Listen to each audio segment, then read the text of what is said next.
Breaking news, Pangulong Ferdinand R. Marcos Jr., si Dr. Robert Floyd, Executive Secretary ng Comprehensive Nuclear Test Ban Treaty Organization, CTBTO, sa isang courtesy call sa study room ng Malacañang Palace noong ika-18 ng Marso taong 2025, sa kanilang pulong, humiling si Dr. Floyd ng tulong mula sa Pangulo upang hikayatin ang mga lider ng Tonga, Bhutan, at Nepal na pirmahan at iratipika ang Comprehensive Nuclear Test Ban Treaty, CTBT, na nagbabawal sa lahat ng nuclear explosion sa kahit saan sa mundo.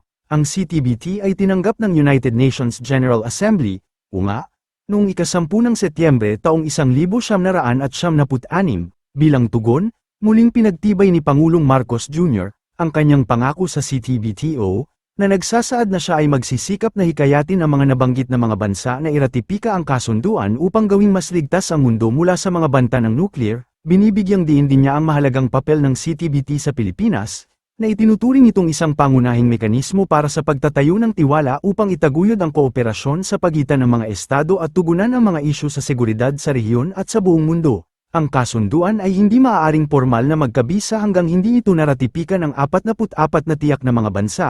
Sa mga ito ay kinakailangan pang gawin ito. Kasama sa mga bansang ito ang China, Democratic People's Republic of Korea, Ehipto, India, Iran, Israel, Pakistan, Russia, at ang Estados Unidos.